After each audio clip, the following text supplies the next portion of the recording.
Okay. Oh, excellent. You may know her best as the star of Supergirl on the CW, which is wrapping up to much acclaim in its sixth season. I actually just started watching it recently. It is fun, it is campy, it is well written, it's everything we need our femme empowerment superhero shows to be, and it also has a strong feminist slant. Yes, Melissa says that her inspos are Susan Sontag and Gloria Steinem. I mean, what is not to love? She is also a musical theater queen, got a breakthrough as Marley Rose on Glee, which was incredible. And she also starred as Carole King in Beautiful on Broadway, tap danced as Supergirl, the list keeps going. And she just announced her new production company, Through Three Things, named after a Mary Oliver poem I read, which will produce TV programming for Warner Media. So she's making moves, and I'm going to be emailing her some unsolicited TV pitches after we have this conversation. So she also, speaking about love, just had a baby Huxley with husband and Supergirl co-star Chris Wood. So let me, the gorgeous and talented superstar Melissa Benoist. Request. Johnny's telling me I have lipstick on my teeth. So I'll do that while I wait. What an introduction! Oh, hey, queen. Hey, you look so good. Oh, they told me neutrals, so I went for it. I love those curtains. Oh, thank you. I have a bulk fabric discount supplier, so I can make it look like I'm always somewhere different when I'm just trapped in the same room. How are you doing? I'm good. How are you? Oh, so fantastic. Congrats on all the amazing news in your life and your career. You are truly, continue to just soar into the skies.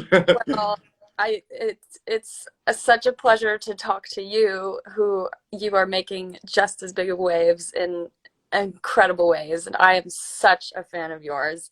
And I was telling you earlier, like literally everyone in my life, my best friend, my sister, my co-stars on Supergirl were all texting me like, "Oh my God, you're talking to Sasha Velour." You make me blush too much. I've already have enough blush on, but thank you so much. Well, listen, we're gonna talk to each other, answer some questions, talk about love and responsible love and respect. And if you who are all watching want to submit your questions, we already have 45. We will not be getting to all of those questions, but we will select just a few and answer them at the end. But first, I want to kick things off by asking you, Melissa, tell me a little bit about Valentine's Day, because 'tis the season. I want to know, did you do anything special? Do you have any traditions? You know what? I guess our traditions, my husband and I mostly we would go out to eat and have like a feast at our favorite restaurant. Yeah. I play wherever we were, which obviously that was not happening this year, but we ordered in this delicious, like handmade homemade Italian pasta from this place. I'm in Vancouver, from this place in Vancouver, and just like pigged out on carbs and wine. Oh, that sounds so good. Did you do Yeah. anything to make it restaurant style, or was it just... We have candelabra, so we literally There you go. All about fantastic. the drama. Yeah. We What about we you? skipped Valentine's Day. We've actually spent too much money on restaurants, so we're like, not allowed. We've done too much takeout. But we still lit the candles and ate some avocado toast in style. So romantic. I kind of wax on endlessly about responsible love, but I'm dying to know what that means to you. I was reading your beautiful post about your family and your partnership, but tell me a little bit more about love in your life.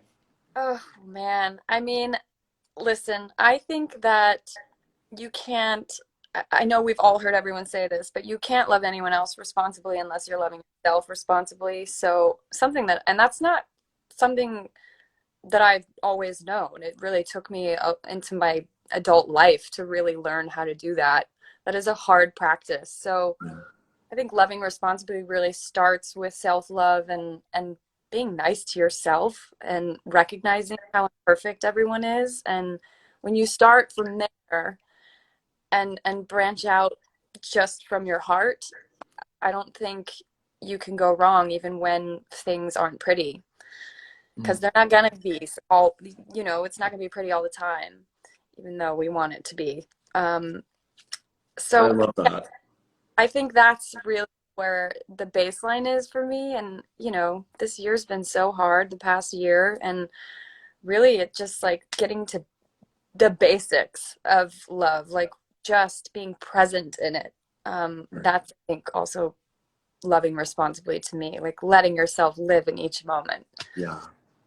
My partner and I were talking about how much like being flexible has been part of it. It's like we truly Totally. could not predict really anything, and just like really being able to be present, like you say, listen to each other's needs, which are just as unpredictable as what's going on, Yeah. and then like respond. Um, however that works. How do you find time for, how do you like make self-love a part of, how have you made that a part of your routine, if you have one? It's been hard lately because I have a 6-month-old. So, Yeah. I'm really judicial with my time, but that makes the time that I have to myself so precious. So, I meditate, I I journal, um, Mm, I take the time to really sit down and have a conversation about anything but like parenting and work with my husband, something that we're passionate about, whether it's like a movie or art or something we're thinking about, that's where I feel like I find that self-love and loving myself respectfully. And just like having the mantras of, you know, believing in myself. And if I'm saying something mean to myself in my head, which I tend to do, I don't know if you do that too. oh yes. Okay. We're so hard on ourselves, and I have to like check my tone. I have to like Right. check my tone all the time with the way that I'm talking to myself inside my head. So, and then I have to do that subsequently with everyone around me too. Right. Yeah, I remember thinking like the way that Gollum talks to themselves is actually like a healthy practice we all need to adopt. You do sometimes have to reason from the different emotional places that we're in. I love that that So, drop Lord of the Rings reference. exactly. All the way to my heart. Okay, lost my space. Oh, yes. Do you think words and actions are important when practicing loving respectfully? And what do you watch out for? I guess that's words and actions in addition to just intentions, maybe. Right. And how do you watch out for like the effect that words and actions can have? I mean, I think it's everything. It's everything. And I've been in relationships where it didn't work with words and actions, and it was really unhealthy and not great and toxic. And what I think I've learned now is that it does matter how you present when you, even when you have an issue with someone you love, and you want to have an argument, the way you approach it, and like the avenues you take, that's everything. And the tone you set for how a conversation can go when there are problems, or when you need to talk about love, or when you need to work through something you're going through. It's all about how you approach them with your words and your actions. And you have to come from a place of respecting that they're a human just trying to work, just trying to get through every day, just like you are. Yeah. There's always so much under the surface, and there's always so much going on within ourselves day after day that, it's just impossible to know everything about the people you love. Mm. So Yeah, listen. so like not making assumptions and just coming Yes, with compassion. coming with what you Compassion. feel, and like knowing how you're dealing with what you feel, because you can't control what anyone else is feeling or what they're going to do, so you can only control not letting things escalate, or not letting things get to a disrespectful place. Yeah, yeah, that's so true. And in my partnership, we've been discovering like the the closer we get, the more important it is that we don't think we're the same person and think that our emotions are always going to be the same. Like recognizing, I might be really freaked out about this, but he might not, and so we need to bring different and balanced energies to the moment. Totally. Especially now, because we're all cooped up together. And even in that, like, even when we're all together all the time, 24/7 in our household, in our little boxes, like, there's still, we live such different lives in here. That's right. Thank goodness, because these boxes are not enough. Beautiful, but Can't trap us. yeah. If you are just tuning in, I am Sasha Velour, and I am sitting with super talented Melissa Benoist, and we are talking about love. You know, just a small thing. I think those were the questions. I've seen so many people ask about baby Huxley. Give us the update. That is a love in my life that is just pure and unadulterated. Like, there's just nothing complicated about that, which I love. That he's just my whole heart. I know exactly what you mean because I have a dog. I'm just kidding. You have a whippet? He's an Italian. He's a very Oh, large he's a, Italian oh, greyhound. so cute. But that is also No baby. what they are, our children. I certainly treat him like one. Has that been a big change for you, would you say? Totally. And during this ideal time to raise a child? I don't know.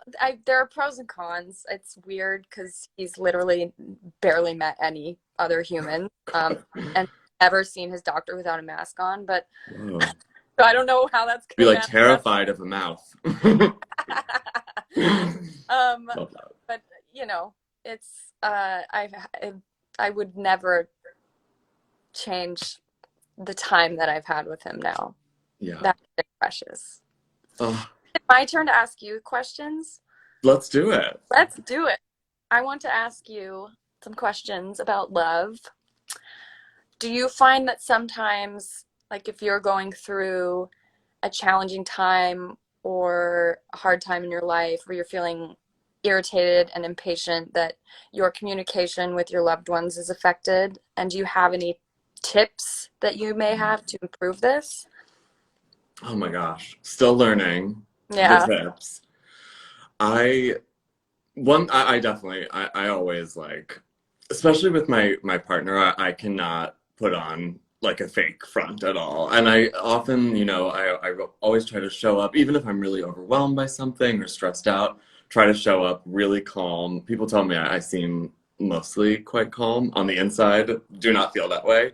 And my partner can see it. So one thing that we've learned is like how to make things more manageable is kind of like you said, I have to be able to step away and process things. Our relationship is stronger when I can be independent with with the various crises that life throws at you and stuff like doing drag. I paint myself, transform myself into this whole other person. That makes me feel like I can face anything. And I think that's brought strength to our relationship. And he has his own my partner Johnny has his own rituals of strengthening. He'll go off and he'll dance and do a high kick, and he feels like $1,000,000. I wish I could do those things, but I'll watch him We all we get our tensions out in different ways, for sure. Yeah, I love that idea. I'm the same way. I'm the same way. Even when I'm trying to process through something, my husband he's very good at his mind, I guess, is quicker than mine in conversations, I guess, but he knows exactly what to say Oh, when he has the thoughts, and I just can't do that. I have to step away and process and come back to things that's that are right. Yeah. especially when I'm going through a rough time or feeling impatient, which I'm a very impatient person. So I love that you can have a relationship between someone who like maybe processes more externally and yeah, someone who needs to go pull away. It's like it is a balancing act, but yeah. I love that you and your husband are nailing it. And then you'll see how your kid turns out, and that'll be We'll see. a whole nother Yeah, thing. it'll be a brand new person to add to the mix. Here's my next question. Do you feel that respecting your loved one is just as important as loving them? And how Mm. things show up differently in your relationship? That's a tough one because sometimes I don't know what I think about like the idea of respect, and I've felt like sometimes I've heard it used in kind of a tricky way where I feel like people talk about wanting to receive respect, which sometimes means like wanting to be treated in a better way than they want to treat other people. Mm. And I'm like, so respect is canceled in this house, but I think it means it's supposed to mean something else, like the idea of seeing all human people as deserving respect, not because of who they are or what they've done, but just like by virtue of being a human in this community, in this world. Yeah, And so it's like it's not because of anything. It's just that like that respect that everyone has to receive. So that to me, I'm like, okay, that's just as important as love for sure. It's a prerequisite to loving properly, is seeing them as deserving of respect in that way. So that's kind of my thought. I love that. And I completely agree with you that everyone is deserving of love. That's it. Yeah. Oh, nice. I'm here. We've done 20 minutes, so we're actually out of time. But let me go through these questions really quick and see if I can. Okay, people want to know about Huxley. Okay, this could be interesting. Let me see. How about this one from McKay Klein? Says, do you have any advice about dealing with traumas and not letting them affect you? I think that's a big question. It's a big question and I'm glad you picked that one. That's interesting. Um, I would say in my experience, I don't let them define me, Hmm. and I recognize that they're a part of my journey, but and there's gratitude there for whatever traumas I've been through that have shaped who I am, not definitive of who I am. You know, so you walk through life holding yourself with pride that you've been through what you've been through and survived whatever traumas you survived. But, you know, don't let them define and just always recognize that. What I'm about you? like literally writing this down. It's that you're grateful for the way they've shaped you, but Yes, it's not in a definitive way. yes. I think that is so beautiful. And it's not maybe it's not about not letting them affect you. Yeah, I mean, you have to let them affect you. That's how you work through Yeah. it. And even Oh, if you traumas that you get triggered by even years later, you have to go through that yeah. and not be afraid of it. That's self-love. Yeah. And you don't know yourself separate from all your experiences. So there's no point spending time wondering what if, really. Yeah, totally. This is like my first question search. Let me I see. don't even know how you're doing it. I'm very impressed. I'm I went on my dog's Finsta earlier to test to make sure I knew what the buttons meant. Your dog has a Finsta? I shouldn't have announced that. Okay. Ooh, this is kind of cute. Oh, let me see. How do you bring love into your friendships in a world that values romantic love? Hmm. I How do you mean, bring love into your friendship?